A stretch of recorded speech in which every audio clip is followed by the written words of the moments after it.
Contestatario, polémico, de respuestas claras y precisas, bien fundamentadas. Académico, investigador, exfuncionario, líder ciudadano. Las preguntas que nadie le ha hecho a Lorenzo Córdoba están aquí, en Liderín.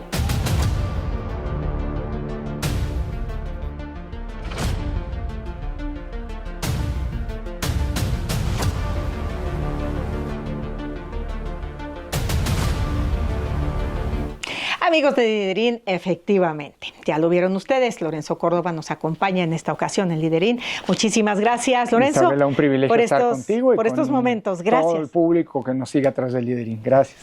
Gracias. Pues mira, para nosotros es muy importante esta entrevista porque queremos hacerte preguntas que queremos ir llevando desde el plano personal al plano profesional, porque eres un protagonista social, un protagonista político de la historia moderna de México, de la democracia moderna en México.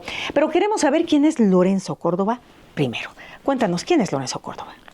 Bueno, soy un profesor universitario, me he formado pues para tener una carrera académica. Soy egresado de Derecho a la UNAM y después estudié Teoría Política en un doctorado en la Universidad de Turín en Italia, que es uno de los espacios de las escuelas, de las universidades, con una de las escuelas de teoría política más importantes de Europa. Y he tenido el privilegio de dedicarme y de alternar, digamos, el trabajo académico con pues el trabajo en la autoridad electoral en sus distintos momentos, el IFE antes y el INE después. Desde hace 30 años me he dedicado a las cuestiones electorales, tanto en el ámbito académico como en el ámbito del servicio público, y siempre dando clases en la UNAM por un lado, así que digamos he tenido dos patrones, pues como se suele decir, la UNAM y el IFE y el INE después, por el otro lado. La primera vez que estuve en el IFE fue en 1994, cuando llegó José Woldenberg, un año muy complicado, recordarás, como consejero ciudadano, y me invitó a trabajar como asesor suyo. Yo estaba recién egresado de la carrera. Y más adelante, cuando vuelvo del doctorado, la UNAM estaba en huelga, no pude regresar a la UNAM, así que Woldenberg me volvió a invitar, pero ahora él siendo ya presidente del Instituto Federal Electoral, el primer presidente del IFE autónomo. Así que durante 3 años y medio pude, pues desde esa nueva perspectiva, ya desde la presidencia del instituto, pues ver cómo operan las elecciones. Y más tarde, bueno, pues en el 2011, después de un año de que la Cámara de Diputados había entrado en una especie de impasse en el que no pudieron nombrar a consejeros, me nombran junto con Sergio García Ramírez y María Marván como consejero del IFE. La reforma de 2014 cierra el IFE y crea al INE como un órgano nacional. Y en ese proceso, pues prácticamente todas las fuerzas políticas me piden que sea presidente del INE, acepto, y me tocó conducir pues los destinos del INE desde 2014, cuando nace, hasta 2023, el año pasado, cuando terminó mi encargo y volví a la universidad, ¿no? Entonces, pues en términos generales, pues ese es, desde el punto de vista profesional, Lorenzo Córdoba. Desde el punto de vista personal, ¿cuáles son tus talentos y debilidades? Bueno, a ver, es difícil hablar de sí mismo, pero bueno, creo que algo que me ha distinguido, soy una gente de estudio, soy una gente que le gusta antes de escribir, antes de pronunciarse, pues estudiar los temas. Creo que esa es una virtud, no sé si talento, pero algo que me caracteriza. En segundo lugar, pues soy te diría, un demócrata convencido, con lo que ello supone, es decir, afortunadamente la universidad y luego el ámbito electoral son ámbitos en los que se hace política en el mejor de los, en el sentido más neutro, es decir, se discute, se rebate con argumentos, y por lo tanto, pues la tolerancia es una pieza clave como actitud, digamos así, en esa vocación académica y en el trabajo democrático. Así que yo te diría, creo que soy una gente tolerante. No sé, no sabría decir si soy alguien disciplinado. Creo que al contrario, soy alguien que maneja mal los tiempos. Por lo tanto, un trabajo como el INE te impone, digamos que me impuso tener que controlar esto, que no es una de mis principales virtudes. Soy bastante relajado con los tiempos y eso de andar corriendo suele ocurrir. Me gustaría decir que soy deportista, hago mucho menos deporte de lo que debería, pero bueno, pues esto también, los tiempos son lo que son. Yo creo que esencialmente eso, ¿no? Es una gente comprometida con su país, un demócrata convencido y además un privilegiado porque me tocó pues ser testigo, ¿no? De un proceso de cambio político en México, digamos, ¿no? Dentro de tus éxitos, ya escuchamos, pero profesionales, personales, ¿cuáles nos puedes compartir? Bueno, yo creo que el haberme hecho un nombre como en las disciplinas en las que trabajo como académico, pues es un éxito personal sin lugar a dudas, que yo valoro mucho. Y en el plano personal, pues hombre, siempre he sido una gente familia, crecí en una familia muy politizada, en el sentido de que donde se discutía mucho. Lo traes en el ADN. Pues sí, bueno, y además, bueno, pues desde chico la política siempre ha sido parte de la discusión familiar y lo ha sido también en la construcción de mi propia familia, ¿no? Entonces, soy una gente de familia, valora mucho la familia y sobre todo, pues eso, ¿no? El respaldo, la solidaridad, el acompañamiento, ¿no? En el plano familiar creo que ha sido algo que a mí me ha permitido mucha fortaleza, sobre todo en lo que he hecho, y pues con mi familia he querido también estar allí presente,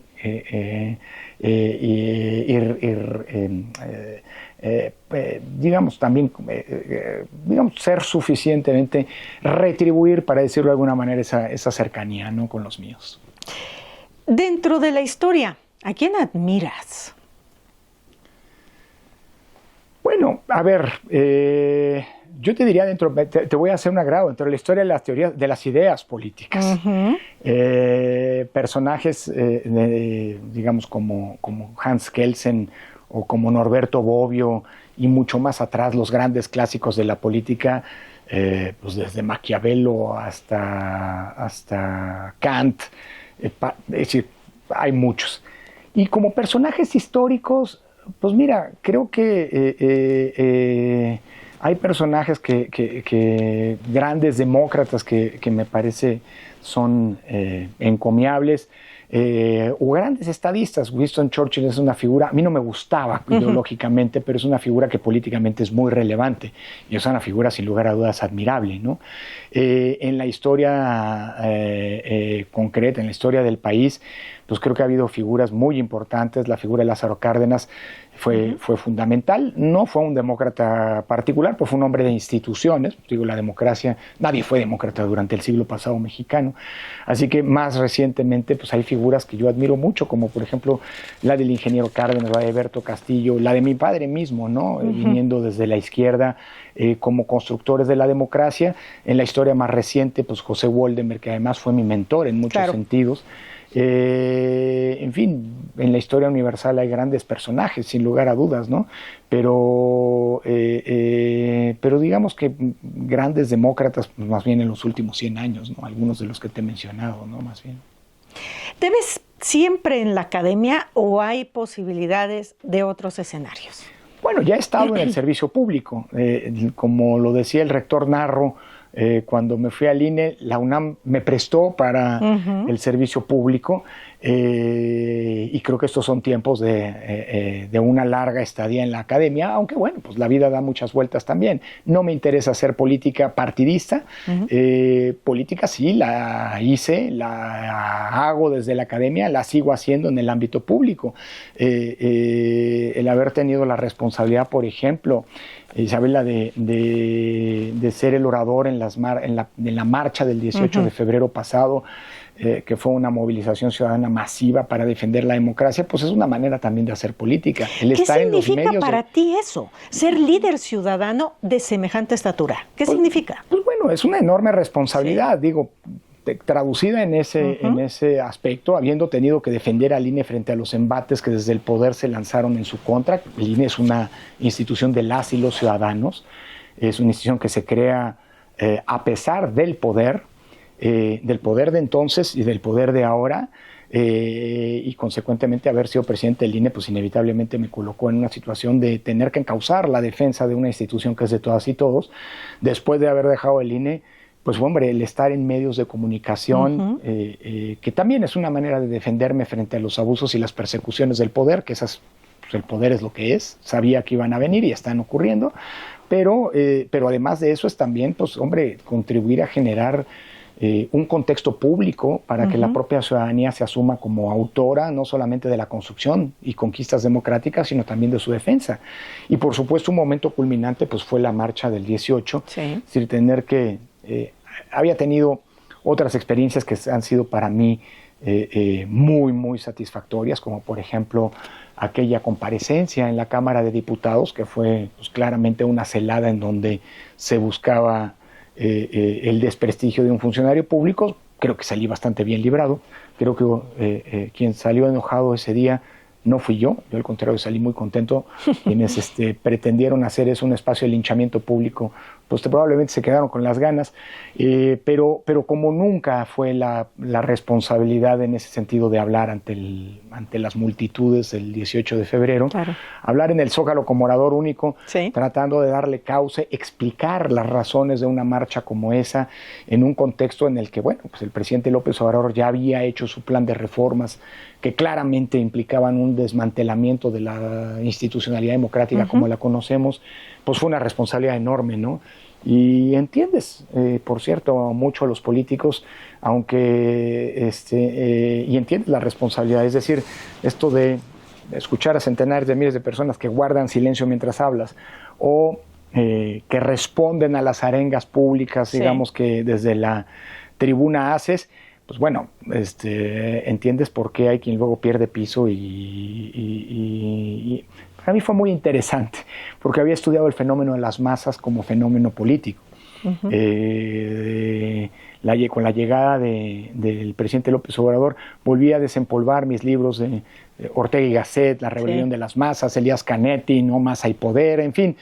El fenómeno de la masa es un fenómeno que es, digamos, muy importante en la historia de la política y sobre todo en la historia de las políticas de masa, valga la redundancia, y sobre todo con los gobiernos populistas que hoy nos aquejan. Es decir, es un tema que hay que estudiar. Pero entiendes a la figura del líder una vez que estás arriba hablando en la plaza. Entonces también para mí fue muy interesante como académico, como alguien que estudia el fenómeno político, digamos, haber estado ahí y por supuesto, pues hombre, la responsabilidad y el privilegio de darle voz a una expresión ciudadana que protesta contra el acoso, el asalto a la democracia, que está el hostigamiento a las instituciones democráticas que estamos viviendo, pues fue un privilegio enorme, ¿no, Isabel? No, definitivamente. Y un momento histórico, además. Y precisamente por eso ahí viene mi siguiente pregunta. ¿Estás consciente de que hay riesgos de ser un líder ciudadano? Bueno, sí, lo vemos. Hay un hostigamiento desde el poder. Pasa muy poco, por cierto, pero encuentras gente que se molesta y que te dice que no está de acuerdo contigo y se vale, ¿no? Claro. Pues justamente defendiendo a la democracia, defendiendo la tolerancia, no seré yo quien se enfrasque en esta lógica polarizante que desde el gobierno se nos ha querido imponer, en la que o estás conmigo o estás en mi contra, es decir, esta lógica de amigo-enemigo. Así que, pues bueno, pues cada vez que me encuentro a alguien le dije, pues lo felicito y qué bueno que se atreve a decirme, se acerca a decirme su punto de vista. Desde aquí seguiremos trabajando para que usted siga teniendo las posibilidades de expresar su punto de vista, porque en los autoritarismos eso se pierde, ¿no?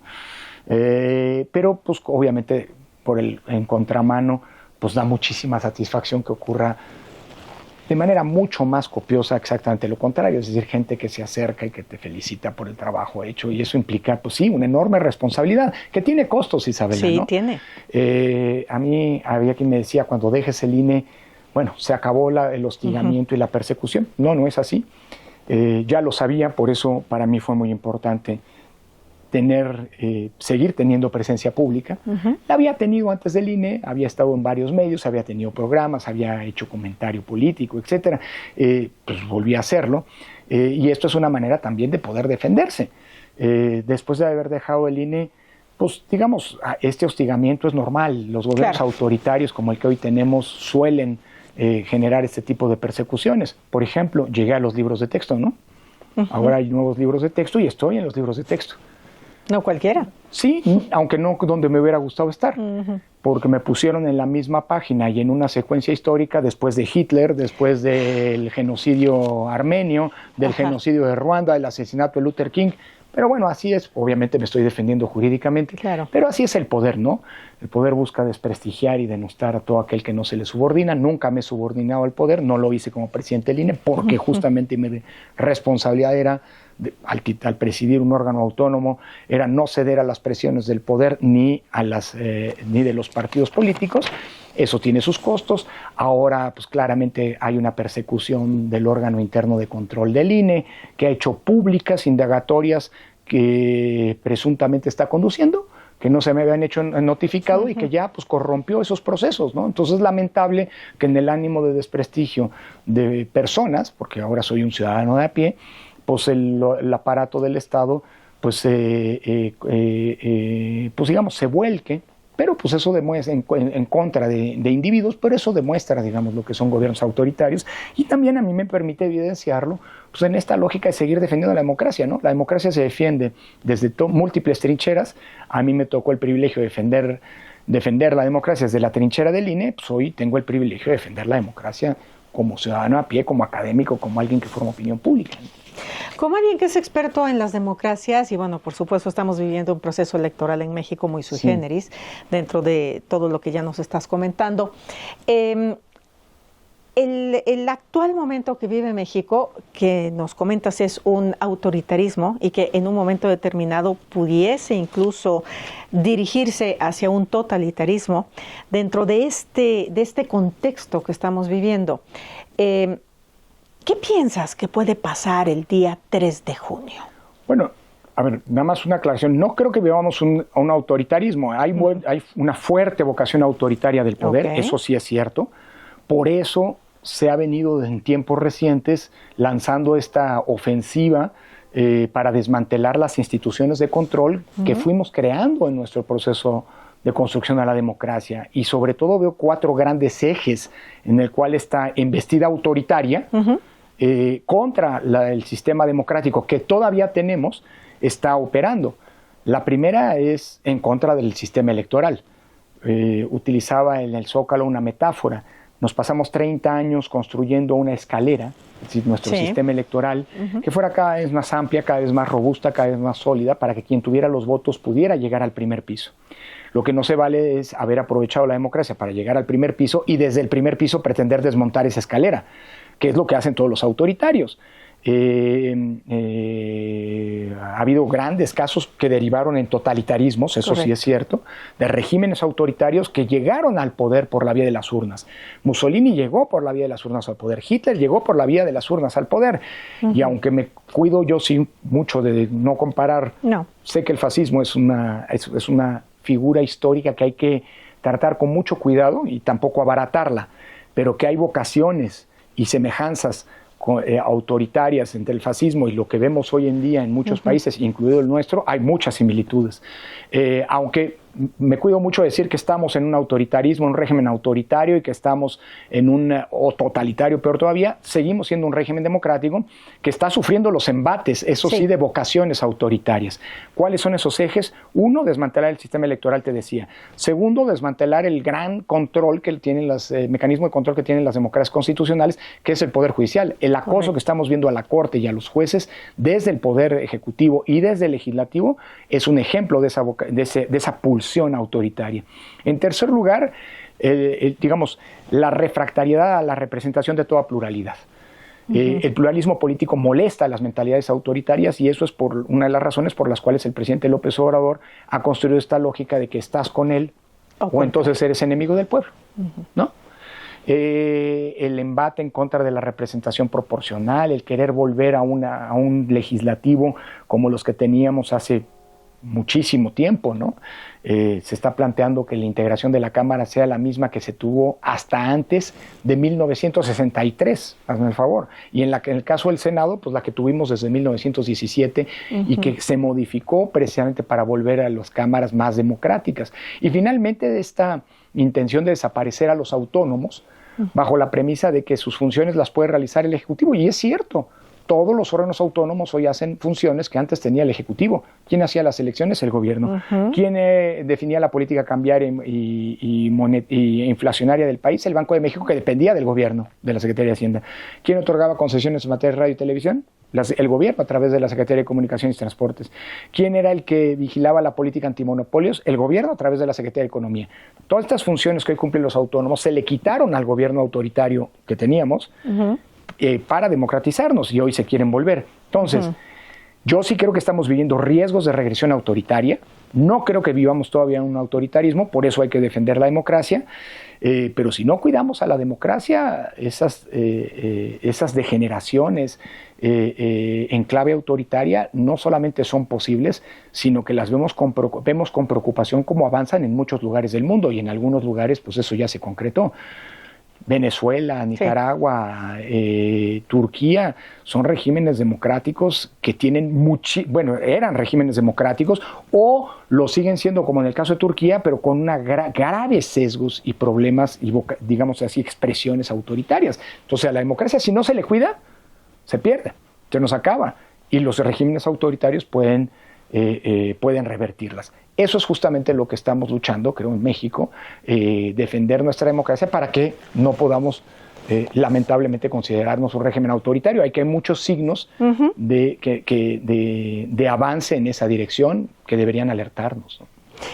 Nos quedan como 4 minutos para terminar Correcto. esta primera parte de la entrevista. Entonces, muy rápidamente, ¿crees que la sociedad mexicana, los mexicanos, estamos preparados, estamos listos, estamos alerta para defender nuestra democracia? Sí, sin duda. Lo que ha venido pasando en el último año y medio es algo que ha llamado la atención a nivel global.